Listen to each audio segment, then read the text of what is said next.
quite surprised actually. I'll be completely honest. If I say if I'm surprised, then I'll be lying in the viewers' faces. But we do see a Lyra picked up by Impunity, aided with this Alpha, and we've talked about Alpha, right? So you go Aftershock into Clockwork, your reboot, it's 2 seconds.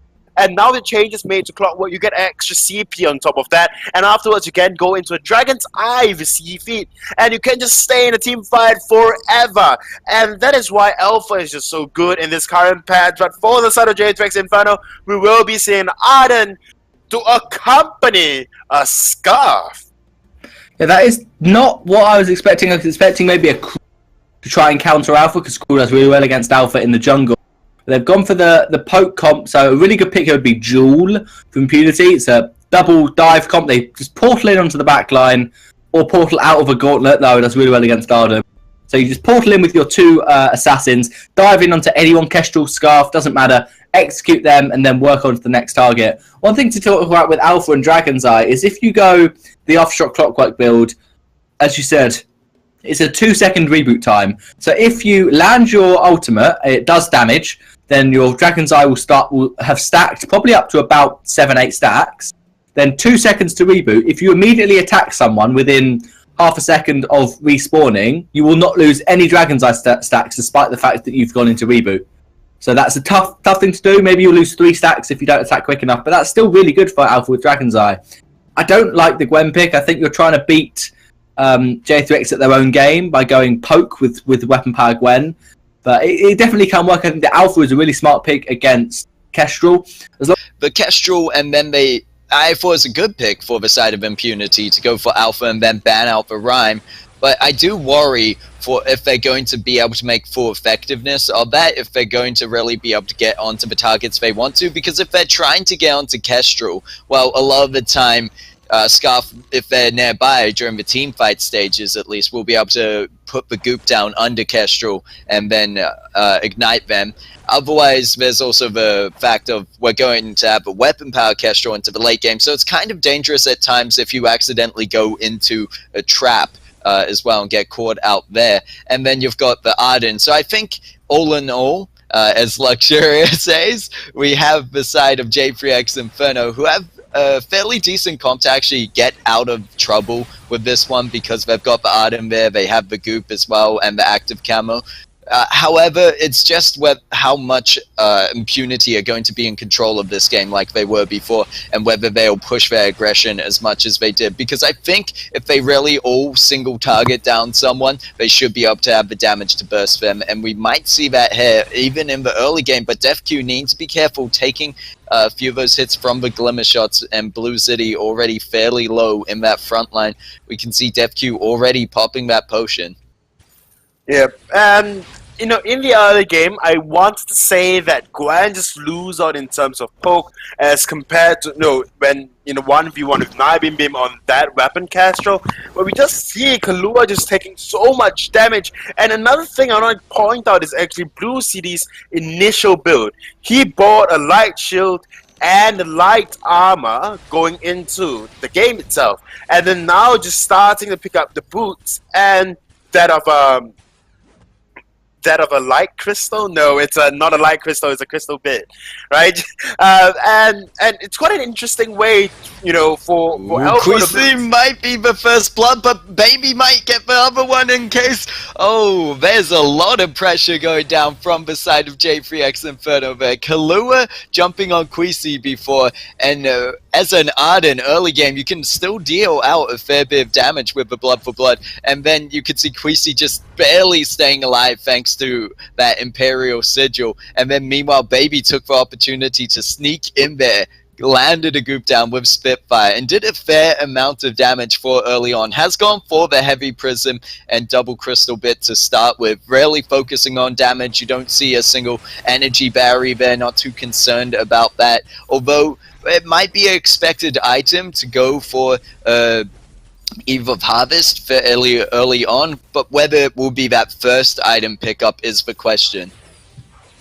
Eve of Harvest generally isn't an item, you know, that people do recommend, but Nibim now.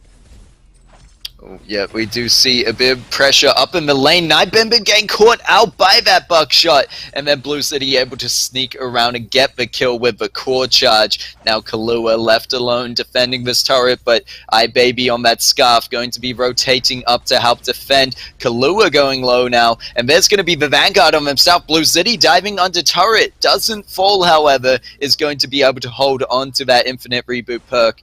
And we see Baby chasing them down through the lane, is able to land the goop, but not the damage. Follow up with DefQ getting kind of greedy here, looking for Kahlua, but needs to be careful. You're walking into a 2v3 situation with a lot of potential damage going towards your face with those Spitfires and those Glimmer shots. But now we see the lane has pushed up in against Impunity's first turret here, and they're just going to all regroup together. I don't think we'll see any more fighting. We do see Baby has gone down to the jungle and might just back off for now as they need to clear their farm. Yep, iBaby on this scarf definitely have got a very good early game, and thus we are seeing a lot of aggression from this jungle dragon over here. You know, the ability to push towers as a scarf, that ability do wear off into the mid game, because when it comes in the mid game, when QC, or rather when DefQ, Blue City gets their items, then you're pushing, you cannot quite just stay in lane and consistently and just push reliably anymore, because they can just jump on you, they can just remove you from the team fight. Whereas in the early game, when everyone do not have the item, you have the most damage over time. And very nicely done by iBaby to just use this advantage, and we saw the amount of damage coming out onto Nibim on that Castrol by DefQ on that Gwen. Yep, and DefQ trying to push up once again, just working on clearing farm as well at the same time. Actually having a few CS just ahead of Nibim, seeing at 51. Nibim actually catching up just then. So both laners doing a good job respectively, and we can see the junglers as well being fairly even going through their own farm. So we look at the board and there's only a 500 gold difference in favor of that of Impunity, as they were able to get the first blood, and now they are going to take Nibim to the backs with them to try help them farm up with the ambient gold. But Nibim soon realizing they have to return to this turret as DefQ starting to put the pressure down. There's the rotation coming up from Blue City. Both teams playing fairly evenly and fairly similarly. We can always see that all three members up in the lane at the same time, but it looks like Baby might get caught out alone. They do have the help of the Crystal Sentry, and there's going to be the aces high onto Baby, and the follow-through. Blue City trying to find the core charge, manages to land one, but is going to go in deep for it, gets shut down into the reboot stage and is going to get taken down as they are stuck in the goop. Now Dragon's Breath pushing away the rest of Impunity, and they have to run out there. There's going to be the Imperial Sigil to keep them alive a bit longer, but DefQ needing to be careful as Nibim coming up from the top side, going to pincer them in, and they are able to escape from that one. But you can see DefQ always looking for early kills on this Gwen, but actually realizing they're not able to find them, because J3X Inferno have done a pretty good job for the most part with their rotations, and if not their positioning, to always stick around and be there for their teammates when they need it. Yep, and Gwen's power spike is just so weird. He just does so well into the early game, into late game, and the only reason being it's because of the tension bow. And with the changes made to people's health, or players or heroes' health, it just works in such a bad way. I mean, we see a lot of damage coming through from DefQ, but yet again, iBaby could just survive through all of the damage, you know. Granted, there was protection coming out from Kahlua, but, you know, iBaby just could survive through all of it and just pick up for themselves Blue City in the end in that particular team fight, because Blue City has to dive in really, really deep with those prime directive into those core charges.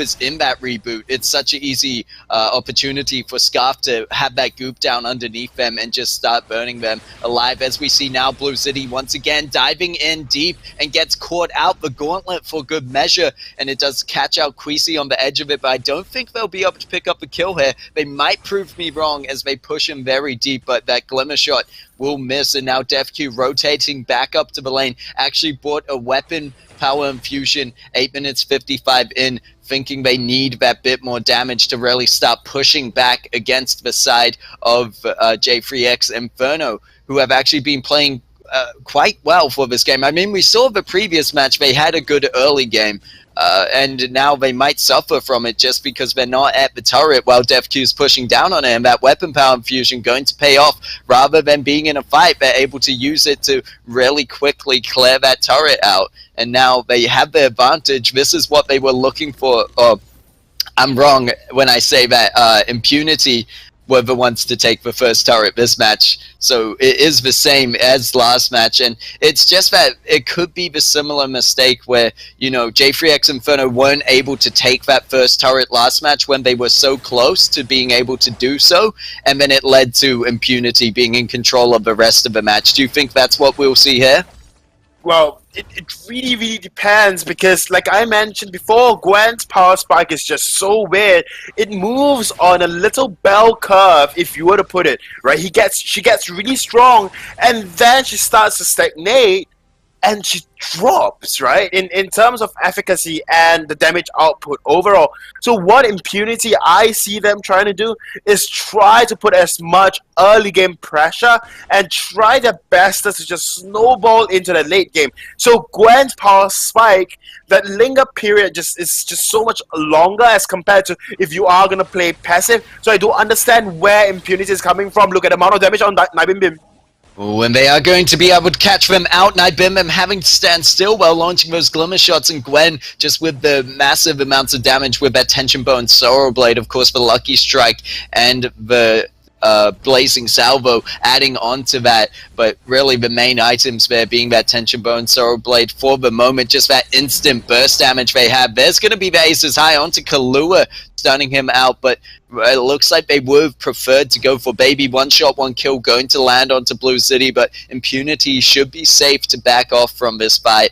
And as you mentioned before, that really Impunity need to make use of this momentum that they have and try push for more, because it's really still quite a close game, but only difference being that objective that was taken, the first turret so far. However, it does open up Impunity to being able to move around as a team more often as the lane is more open and they can kind of rotate through the jungle more freely, I'd like to think. And now we do see that they're continuously pushing up this lane, and it's going to have to be up to J3X Inferno to try push back and maintain that, or try and win a team fight out like they did before, but take advantage of the fact and really go for objectives. You know, it's as we always say, the team that is able to get objectives after getting kills is the team that's going to win, rather than you could have 20 kills to 5 kills, but if you've got those 20 and the enemy has 5 but has already taken down 2 of your turrets, then there's still the team that's winning overall. Yep, and we do see Impunity now really rocking Gwen's power spike at this point in time. Having got that lucky strike, I think Gwen would just settle for that tornado, or rather not another tornado trigger, but then the Tyrant's Monaco. It's a very good build on Gwen. Aids you up to the early, the mid-game, the mid-late game. And a lot of times now, there's going to be the Imperial Sigil to go in, but they need to be careful. They are caught out on the active camo, but it isn't going to be enough. However, the goop over the wall into the Spitfire, the Dragon's Breath as well, having been used, will be enough as Baby able to pick up the kill, chasing down Queasy, but needs to be careful of Blue City, who's right around the corner. Blue City having to jump in towards Baby is in a bit of trouble going in that 1v1 against the Scarf, or I should say the 2v2, as the Romas are still up, and Blue City just trying to get something for it is once again going to get caught in that goop. Will get the reboot, is enough to take down Kahlua, but no, that Treant is not up at the moment. Blue City not able to use the Prime Directive over the wall, but will use it onto the Gold Miner to get out there. So in the end, you know, with the determination, able to pick up at least a kill, and I'm surprised Baby not able to finish Blue City off. And it is quite... I'm not sure to the viewers whether or not it is obvious, or it's either that or Blue City is just not very comfortable on this alpha. A lot of times she just got very, very low and did not use the infinite reboot at all, or rather the termination protocol at all, right? All she just did for herself was just to boom, right? She just dies. Like, I'm not sure. I personally, I'm not sure myself, but Blue City, termination protocol is part of your kit. You have to use it to put out damage. Do not look down on the damage coming out from the termination protocol at all. Yes, especially now with the Dragon's Eye picked up, you can really, if you're able to stay in the fight long enough and you're not just popping it straight away, which you shouldn't be as a good alpha player, you know, you get to build up what used to be your Broken Myth stacks. This time will be the stacks onto your Dragon's Eye. If you're able to build those up, you're going to have just so much more crystal power damage on top of that. And I think you said it a few streams back, you were talking about how it's almost better than Shatterglass pickup at times if you're able to fully utilize the stacks. If you are able to, but you know, just now Blue City don't really have got, you know, those Dragon Eye item yet, and yet Blue City just allows herself to just enter that reboot without using the ultimate. I mean, it kind of boggles my mind overall. But Impunity are winning fights. But hey, so hey, what am I to say anything, right? I'm just but a caster, and now Impunity may be looking to take this crack, and now J3X Inferno may be looking still. Yeah, we do see Impunity realizing that power spike. They have to really make use of this. If they're not going to go for a team fight, they have to go for objective. They don't want to hold this one out any longer, but DefQ going to land the aces high on him there. There's going to be the gauntlet trapping out Queasy and the likes of Blue City, but Blue City going to jump into the backline now using the termination protocol, looking for someone, but doesn't find anyone, just turns around. The fountain was used, and Blue City will be back up again, but now does not have that infinite reboot perk, but will be able to jump onto the backline, find Kahlua, just needs the core charge, and it does look like Blue City suffering some lag, not able to find the prime directive. However, the rest of the team looking for something here. DefQ on the run, trying to find them, but doesn't have the opportunity as Night Bim Bim and Scarf, Night Bim Bim and I should say iBaby, able to get out of that fight. And now Impunity going to go for this Kraken once again. They have the man advantage, and the one-shot, one-kill is up, but they will be able to body block it more than likely. I can imagine Impunity not a team to let something like that slip them past. Yep, and Castro wouldn't even try or attempt to steal that Kraken, and for good reasons, right? I mean, even if they do take the Kraken, Impunity would have just easily be able to take that Kraken down anyways. And the side of J3X Inferno, they have a very good push comp. I mean, we saw a similar team comp coming out from Renegades earlier today, but they had a Celeste and not a Scarf. But I personally think that Scarf is in a kind of iffy, right, position, or other mages in general in this position in the meta where they are relevant but not so much. I mean, there are assassins just out there, Aftershock just so strong, so there is no reason to run a mage anymore. And the side of Impunity really just showing J3X Inferno why you shouldn't run a mage, you know, going up against them.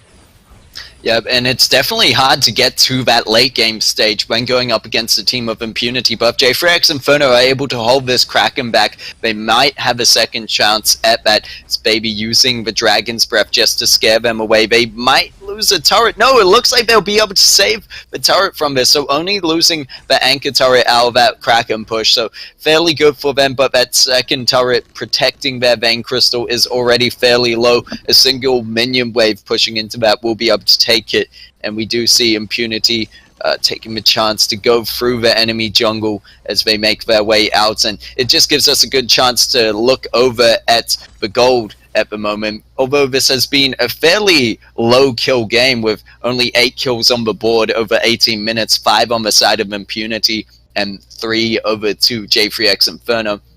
They have 38k gold over to the 36k, so only a 2k gold lead there. Still very minimal and you could see why Impunity really trying to finish it out. You're right, you said that mages aren't so good in the current meta, but they might be able to pull through here with the Scarf if they really can get to the late game if this goes on any longer. Scarf already with the Frostburn, Broken Myth, and Eve. Now just looking for some more defense would be helpful rather than sitting on that reflex block, because I think that's where you can't continue to rely on Arden into the late game, where you really have to get your own defense a bit more. Of course, Arden will always be there for you, but it's not something where you can just be like, okay, I'm going to go for only a reflex block, especially if you're not on the side that's playing the aggressors. And we now see Impunity eliminating that sentry. They're in full control once again of this match, and they need to be careful for the side of J3X Inferno because it could be their last fight. Impunity, however, looking fairly confident, you know, just able to go through, continue to build up their gold lead as they clear the enemy's jungle for a second time over. I'm not all too for Baby's build on the Scarf.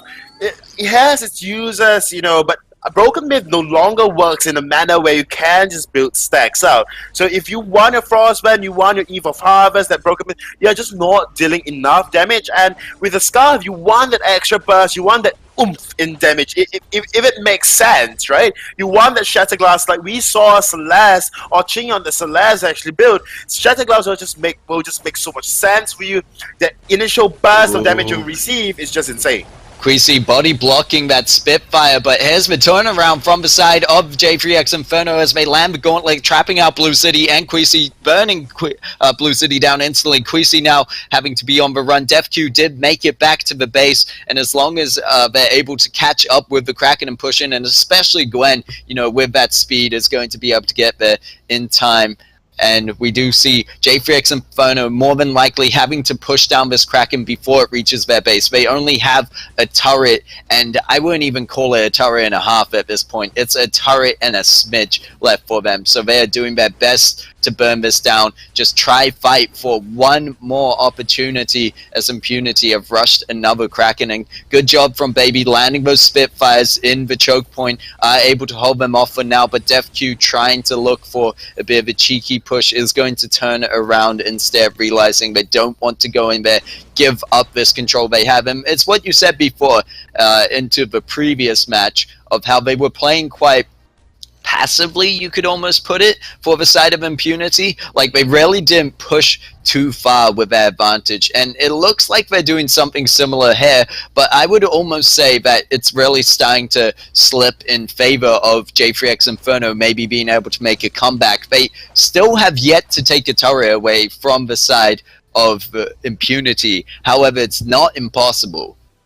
Yep, we do see Slumbering Hearts being built on DefQ. DefQ definitely wanting to go full glass cannon, but I personally think that maybe the tension bow isn't quite needed. DefQ could have just settled for a Tyrant's Monocle, a double Tyrant's Monocle, Sorrow Blade, Tornado Trigger, double Tyrant's Monocle. I think that would actually out damage tension bow. But I need calculations from Mini or any other analyst that's in chat right now and tell me if that would be more damage as compared to, say, one tension bow and one Tyrant's Monocle. Because if I remember correctly, I think always asking Mini. Yes, always asking Mini. Yeah, do my own math. Okay, this is me talking to myself because I'm just asking Mini right now, and Mini's just telling me to do my own math. But we do see maybe a fight will be breaking out. Blue City going in with those core charges and maybe looking for the Prime Directive.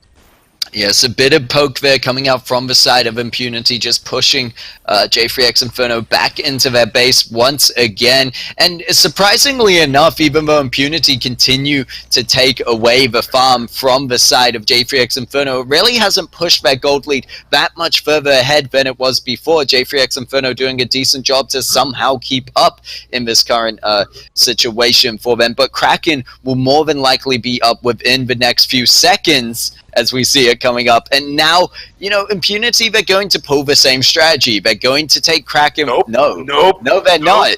They are not going to pull the same strategy. They're going to try go for the backdoor. They do have Lyra on their team, so the Arcane Passage is available, but they're going to get caught out by the rest of J3X Inferno here. There's going to be the Aces High, lands onto Arden, but Blue City already low. Baby following through with the Dragon's Breath. Blue City does get put into the Infinite Reboot stage, but the Gauntlet isn't going to stun them out, so they will be able to get up once again. They're going to jump back into the fight over the wall with the Prime Director. Meanwhile, Gwen picking up the double kill, looking for the triple. They won't get it as Kahlua able to find the safety of their base, but now Impunity with no more reason to hold this game out any longer, going to push onto the Crystal and finish it out with good measure. I thought surely Impunity, you know, going for the Kraken, but they went for the risky play. I mean, they had all the cards on the table for themselves. They still had all their turrets up. There wasn't too much to lose in that, and they went for the play. Good show from Impunity as always, and finishing that game out, being able to win the second match as well. So 2-0 for the side of Impunity. And next up, we will have 501st Legion going up against